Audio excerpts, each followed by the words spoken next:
से ज्यादा मतदान अब तक दर्ज किया गया। अब तक से मेरा कहने का तात्पर्य यह है कि वो आंकड़ा जो चुनाव आयोग, इलेक्शन कमीशन मतदान प्रतिशत को लेकर टाइम टू टाइम जारी करता है और 6 बजे मतदान खत्म होने के बाद जो ओवरऑल पिक्चर मतदान प्रतिशत की वो बताता है, वो फाइनल आंकड़ा होता है। लेकिन उससे पहले जो लास्ट आंकड़ा जारी हुआ है वो बता रहा है कि बम्पर वोटिंग हुई है, 65% से ज्यादा मतदान हुआ है और दोनों ही जगहों पर वोटर्स में जबरदस्त उत्साह दिख रहा है।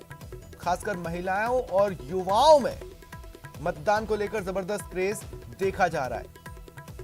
संख्या के लिहाज से न बीजेपी के लिए उतना इंपॉर्टेंट, न कांग्रेस के लिए सियासी तौर पर उतना इंपॉर्टेंट, लेकिन साख के लिहाज से और जो मुद्दे उन्होंने परोसे हैं चुनावी मैदान में, उसके लिहाज से बहुत कुछ दांव पर लगा। दोनों सीटों को लेकर कांग्रेस और बीजेपी अपनी अपनी जीत का दावा कर रही है, एक दूसरे पर हमला बोल रही है। धरियावत चुनाव में गहलोत सरकार की जनकल्याणकारी और विकास की नीतियों का बहुत जबरदस्त समर्थन मिला। मेरा ये मानना है कि दोनों जगह बड़े अंतर से कांग्रेस पार्टी चुनाव जीतेगी। लोगों में रिएक्शन था इस बात का कि पेट्रोल, डीजल और गैस सिलेंडर की महंगाई से लोग बहुत परेशान थे और आज तो हद तक हो गई जब मोदी सरकार ने आज एक बार फिर पेट्रोल डीजल के दाम बढ़ा दिए। लोगों के घाव पर नमक छिड़कने की राजनीति जो भारतीय जनता पार्टी कर रही है और जिस तरह से तानाशाही और जुल्म की राजनीति कर, उसका एक रिएक्शन है। कभी भी सरकार किसी भी पार्टी की हो, लेकिन जनता की भावनाओं के विपरीत जनता के घाव पर मरहम लगाने के बजाय यदि आप नमक छिड़कोगे तो आपको इसके परिणाम भुगतने पड़ेंगे। भारतीय जनता पार्टी के कार्यकर्ताओं ने दोनों ही जगह परिश्रम किया है। पार्टी के प्रमुख नेताओं ने भी खूब प्रवास किए, सघन दौरे किए और मुझे पूरी उम्मीद है कि वहाँ की जनता जो मूड मैंने देखा वो कांग्रेस के खिलाफ है। इसलिए धरियावद में खेत सिंह मीणा जी और वल्लभ नगर में हिम्मत सिंह झाला, दोनों की स्थिति अपेक्षाकृत दूसरे उम्मीदवारों की अच्छी मजबूत है। और बड़ी खबर सुन लीजिए, आपको बता देते हैं मतदान खत्म हो चुका है। 6:01 हो रहा है, यानी अब से ठीक 1 मिनट पहले मतदान खत्म हो चुका है। इसका मतलब यह है कि अब आप पोलिंग बूथ पर अगर चाहते हैं तो कतार में तो नहीं लग पाएंगे, लेकिन इस वक्त जो भी कतार वहां पर लगी हुई है उसमें मतदाता उनकी बारी आने पर अपने मताधिकार का इस्तेमाल करेंगे। और तस्वीरें आपको दिखाते हैं वल्लभ नगर से। सहयोगी कपिल श्रीमाली इस वक्त हमारे साथ जुड़ रहे हैं। कपिल, क्या तस्वीरें हैं?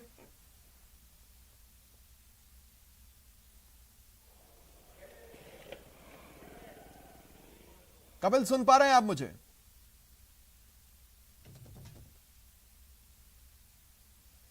लगता है उनसे मेरा संपर्क नहीं हो पा रहा है, लेकिन साथ ही साथ यहां पर मैं एक बात और आप सभी दर्शकों से कहना चाहता हूं कि कई ऐसे लोग हैं जो बातचीत के दौरान कह रहे हैं कि महज 2 सीटों पर ही तो उपचुनाव है और चूंकि किसी भी पार्टी की सेहत पर कोई खास असर नहीं पड़ना है तो हम इन्हें क्यों सीरियस लें। तो आपको मैं बता दूं कि दरअसल आज सिर्फ राजस्थान में उपचुनाव नहीं हो रहा है।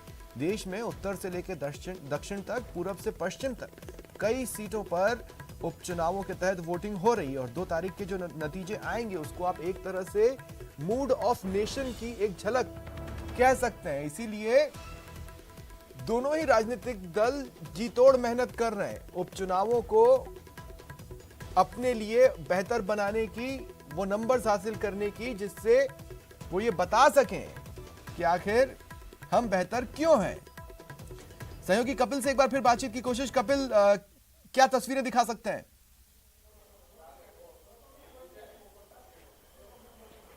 जी बिल्कुल, देखिए 6 बजने के साथ ही मतदान का समय खत्म हो चुका है और अब जब जो नए मतदाता वंचित रह गए और यदि अब मतदान केंद्र पर आ रहे हैं तो उन्हें मतदान केंद्र पर प्रवेश नहीं दिया जा रहा है। लेकिन जो मतदाता पहले से मतदान केंद्र में प्रवेश कर चुके हैं और कतारबद्ध होकर अपनी बारी का इंतजार कर रहे हैं, उन्हें मतदान कराया जाएगा। मैं इस समय करणपुर गांव के मतदान केंद्र पर मौजूद हूँ और आप देखिए कि यहाँ पर मतदान का समय खत्म हो चुका है और उसके बाद में कोई भी मतदाता यहाँ पर मौजूद नहीं है। जो मतदाता पहले यहाँ पर थे उन्हें मतदान करा दिया गया है। अब जो पोलिंग पार्टी है वो जो अंतिम प्रक्रिया मतदान के बाद की जो है उसे पूरी करने में लगी हुई है। ईवीएम मशीनों को पैक किया जा रहा है, इन्हें सीलबद्ध करते हुए पूरी जो प्रक्रिया है मतदान खत्म होने के बाद की उसे यहाँ पर पूरा करने के बाद में ईवीएम मशीन को सील लगाया जाएगा। यहाँ से ईवीएम मशीन पैक करने के बाद में पोलिंग पार्टी पूरी सुरक्षा व्यवस्था के बीच में ईवीएम मशीनों को लेकर उदयपुर के लिए रवाना होगी और पूरे चाक चौबंद सुरक्षा बंदोबस्त यहाँ पर देखने को मिलते हैं। आप देखिए कि सुरक्षा का जाब्ता यहाँ पर तैनात है, पुलिस की टीम है जो कि पोलिंग पार्टी के साथ में जब तक ईवीएम मशीन रिकॉर्ड रूम तक जमा नहीं होगी तब तक सुरक्षा का जो पुलिसकर्मी जो है सुरक्षा के लिहाज से पोलिंग पार्टियों के साथ में मौजूद रहेंगे। तो आपने देखा कि अब अंतिम प्रक्रिया शुरू हो चुकी है। पोलिंग पार्टी जो जिन्होंने पूरे दिन आज निष्पक्ष पूर्वक, शांतिपूर्वक और निष्पक्षता के साथ में मतदान प्रक्रिया को संपन्न कराया था, अब वे ईवीएम मशीन को पैक करने में लगे हुए हैं। इस ईवीएम मशीन ठीक है, क्या ट्रेंड रहा, कोई खास ट्रेंड जो आपने नोट किया हो कपिल उदयपुर मतदान में? जी देखिए वल्लभनगर का मुकाबला बेहद रोचक मुकाबला है, चतुष्कोणीय मुकाबला है। यहाँ पर पूरे दिन राजनीतिक कयास लगते रहे। मतदान प्रतिशत, अंतिम मतदान प्रतिशत हालांकि अभी तक सामने नहीं आया है, लेकिन अभी जो अंतिम समय में हमने कुछ बूथ का जो दौरा किया उसमें 80% से ज्यादा उन बूथ पर मतदान हुआ था। तो ऐसे में माना जा सकता है कि पूरे विधानसभा क्षेत्र में भी अच्छा मतदान प्रतिशत सामने आएगा, क्योंकि 4 बजे तक 57% से ज्यादा मतदान हो चुका था। कुछ ही देर बाद अंतिम मतदान का जो प्रतिशत है वो भी सामने आ जाएगा और माना जा रहा है कि एक अच्छा मतदान वो ड्राइविंग फैक्टर क्या है? मैं देखिए अमूमन होता यह है कि उपचुनावों में लोगों का उत्साह थोड़ा कम रहता है और बार बार जब चुनाव हो रहे होते हैं तो उनका उत्साह खत्म हो जाता है कि क्या बार बार हम वोट डालने जा रहे हैं। लेकिन हम देख रहे हैं कि इन 2 सीटों के उपचुनावों में लोगों में जबरदस्त उत्साह नजर आ रहा है। तो क्या ड्राइविंग फैक्टर, आप सुन भी रहे हैं मुझे कपिल, द्वारा कई कार्यक्रम आयोजित किए गए, जागरूकता कार्यक्रम आयोजित किए गए। दूसरी ओर अगर हम आज के स्पेशल ट्रेंड की बात करें तो जैसा मैंने पहले भी बताया था, युवाओं पर विशेष फोकस रहा, क्योंकि वल्लभनगर विधानसभा क्षेत्र में 18 से 39 आयु वर्ग के करीब 1,44,000 से ज्यादा मतदाता है। तो युवा मतदाता बहुत ज्यादा है जो कि इस विधानसभा क्षेत्र के चुनाव परिणाम। आप रहे मेरे साथ, मेरे साथ धरियावत से चंचल सनाट ही जुड़ रहे हैं। चंचल, मैं आपके पास आ रहा हूँ। क्या अभी भी वहां पर कतारों में लोग दिख रहे हैं? हालांकि अब नए लोग तो कतारों में नहीं जुड़ सकते। और जो मतदान प्रतिशत लास्ट जो आंकड़ा जो भी बताया गया हो वो क्या था?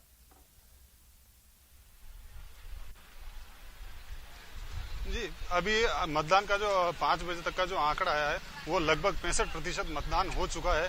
हालांकि अभी भी कुछ मतदान केंद्रों पर लोग जो है वो कतारों में लगे हुए हैं और वहां मतदान चल रहा है। जो 6 बजे से पहले मतदान केंद्र में प्रवेश कर गए थे उनको मतदान करवाया जा रहा है। जी, कोई ट्रेंड आपने देखा हो अब तक?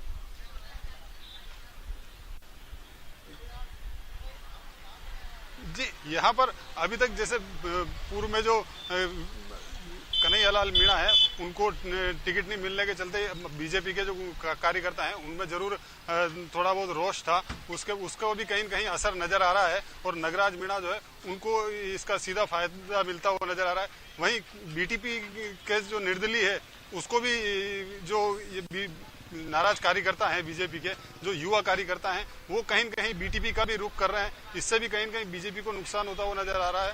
और जहां तक बात की जाए कांग्रेस की, तो कांग्रेस को भी बीटीपी से कुछ नुकसान है, लेकिन फिर भी कांग्रेस अभी थोड़े से रिलैक्स मोड में नजर आ रही है। क्या कोई अंडर करंट है वहां पर?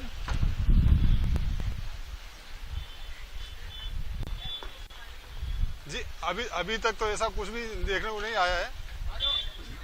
जी, अब मैं आपसे ये पूछना चाह रहा हूँ चंचल कि जब लोगों से आपने बातचीत की तो बहुत सी बातें तो कैमरे पर होती हैं, लेकिन बहुत से कैमरे के पीछे भी होती हैं जो कि अनऑफिशियल बातचीत होती है। उसका लब्बो-लुआब क्या है, उसका सार क्या है, लोग आखिर किस चीज पर वोट डाले हैं?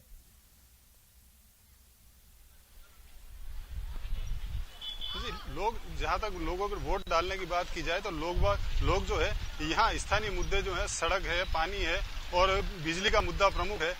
इसके साथ ही कृषि मंडी जो है उसका मुद्दा भी है।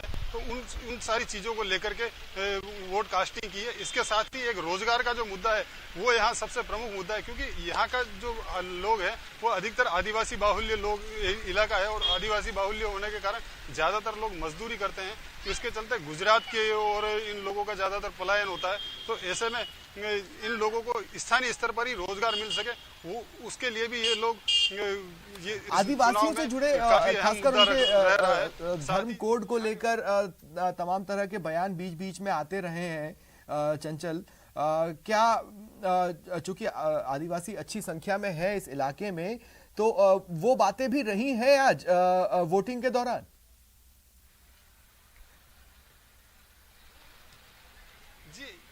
ये बातें भी कहीं कहीं इस पूरे चुनाव में असर डालती हुई नजर आई है। विशेष तौर से जो बीटीपी का जो इस क्षेत्र में प्रवेश हुआ है, तो उसमें पूरा यूथ बीटीपी से जुड़ा हुआ है। तो इसके चलते कहीं कहीं ये जो बातें हैं ये बीटीपी के साथ में नजर आ रही हैं, और यूथ जो है इन चीजों से ज्यादा जल्दी प्रभावित होता है। तो इस बीटीपी में इस चीज का प्रभाव देखा जा रहा है। जी ठीक है, तो जैसा कि सहयोगी कपिल और चंचल हमसे बातचीत कर रहे हैं, देखिए तमाम वर्गों में काफी उत्साह नजर आया है और लोग स्थानीय मुद्दों को ज्यादा आज उन्होंने तवज्जो दी है मतदान के दौरान। कहने का मतलब यह है कि राजनीतिक दलों ने जो भी मुद्दे परोसे हों, जनता ने अपने मुद्दों को चुना है, उनमें से तो चुना ही है और कुछ मुद्दों को तो पूरी तरह से नकारा है, लेकिन विकास के मुद्दे को पकड़कर उन्होंने आज अपने घरों से निकलकर अपने मताधिकार का इस्तेमाल किया है। बहुत बहुत शुक्रिया कपिल और चंचल, आप दोनों का मेरे साथ जुड़ने के लिए और तमाम बातचीत के लिए। मेरे साथ कुछ गेस्ट और जुड़ रहे हैं जिनसे हम बातचीत शुरू करेंगे। एक छोटे से ब्रेक के बाद आपको गेस्ट से मिलवा देता हूं। आर तिवारी जी कांग्रेस नेता हमारे साथ हैं, बीजेपी नेता पंकज जोशी जी हमारे साथ हैं, डॉक्टर विवेक माचरा प्रवक्ता है आरएलपी के, और एसपी मित्तल जी वरिष्ठ पत्रकार हैं। आप सभी का स्वागत है न्यूज 18 राजस्थान पर। कुछ ही पलों में आपसे बातचीत शुरू करता हूं। एक छोटे से ब्रेक के लिए यहां पर रुक रहे हैं, जल्द हाजिर होते हैं।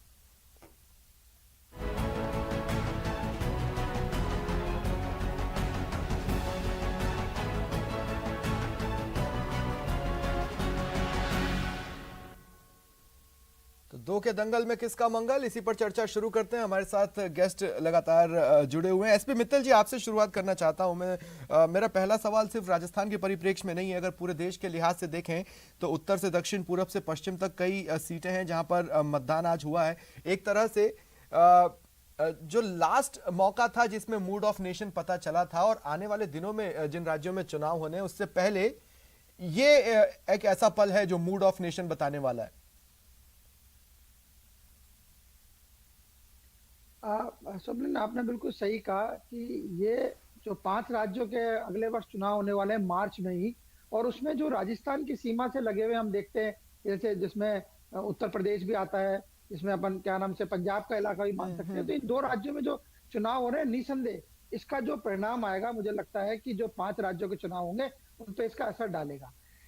जो आज के मतदान को लेके जो सबसे महत्वपूर्ण बात यह है कि जो आज का जो मतदान का जो प्रतिशत बढ़ा है, अभी जिस तरीके से जो चैनल के संवाददाताओं ने जो बात रिपोर्ट रखी है, उससे मुझे ऐसा लगता है कि जो मतदान दोनों ही जगह पे शायद 75% के पार ये मैं इसी सवाल पे आने वाला था। मेरा दूसरा सवाल दरअसल मित्तल साहब आपसे यही होना था। मैं ये कहना चाह रहा हूं कि अमूमन उपचुनावों में 60-62 को बहुत अच्छा आंकड़ा माना जाता है। ये जो 70 के ऊपर कुछ भी वाली स्थिति बन रही है, 80 तक भी जा सकती है, इसके पीछे ड्राइविंग फैक्टर क्या होगा जो मतदाताओं को इस तरह से नंबर्स में बाहर निकलने पर मजबूर किया?